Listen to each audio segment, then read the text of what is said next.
Welcome to the new Camtasia Studio. We encourage you to watch and play with this Getting Started project video to learn some of the most important concepts of using the editor. If you want more in-depth tutorials that will walk you through the entire process of recording, editing, and sharing your videos, then please watch the Getting Started tutorials using this link under the Help menu.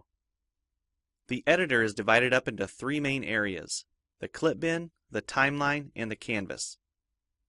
The canvas is where you see your video during playback and can move, resize, and reposition all media however you want. The timeline is where you assemble and edit your video. At the top of the timeline, tick marks represent time in terms of minutes and seconds.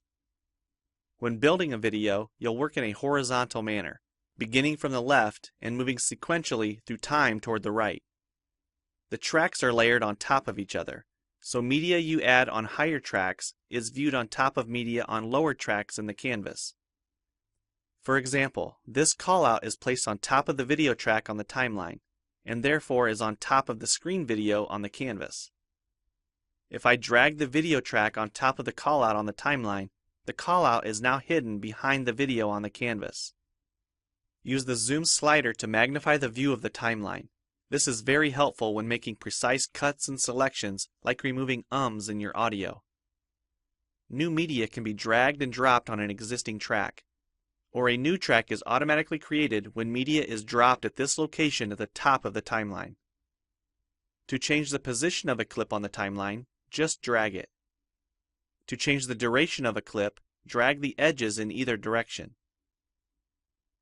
An important part of the timeline is the playhead. To view your video, click play. Notice how the video and the timeline's playhead stay in sync. Click anywhere along the timeline and the playhead moves to that point. To remove a portion of your video, make a selection with the green in point and red out point. Then click the cut button. If you don't want media cut on a specific track, just click the lock icon. If you make a mistake while editing, press Ctrl-Z on the keyboard to undo, or choose Edit Undo. Double-click the playhead to deselect. Next, we'll look at the clip bin and the library. The clip bin holds recordings, audio files, images, and title slides being used in the project you're currently working on. The library stores video clips, intros, callouts, title slides, and other media assets you want to use from project to project. It is pre-populated with professional content you can use in your videos. You can download more media from our website by clicking this link. You'll find a lot more music, callouts, and animated titles to use in your projects, and it's all free. Once you find something you like this callout for example, just drag it to a track on the timeline and resize and reposition it as needed. Double-click the callout on the canvas to open the Callouts tab and edit the text, or change any of the text properties like color or size. You can find a number of other callouts to use in your projects by expanding the Shapes menu. You've probably noticed the video zooming in and out at times, for example here when it's zooming into the timeline. To learn more about adding and customizing zoom and pan animations to your video, check out the other Getting Started tutorials on our website. We've talked about some of the tabs already, but be sure to explore the others for adding and editing special effects.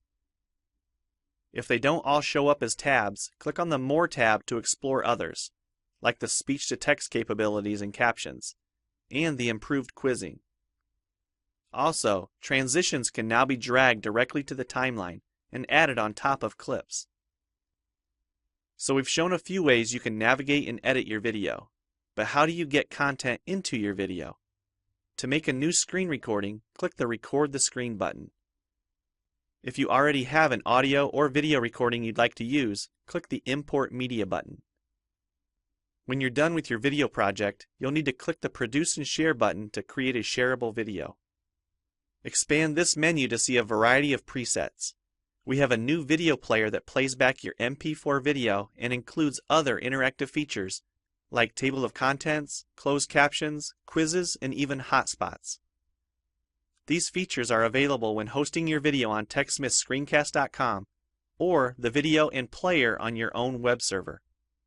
This player provides playback on multiple devices with just one video, whether it's a phone, tablet, laptop, or desktop computer. Well, it's time for you to try Camtasia Studio for yourself using the content on the timeline, or better yet, create your own.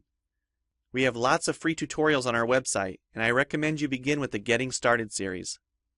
Also, the help file inside Camtasia Studio tells you how to use each of the Camtasia Studio features and applications.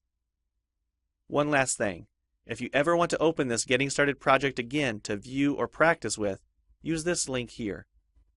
Thanks for watching, and we hope you enjoy Camtasia Studio.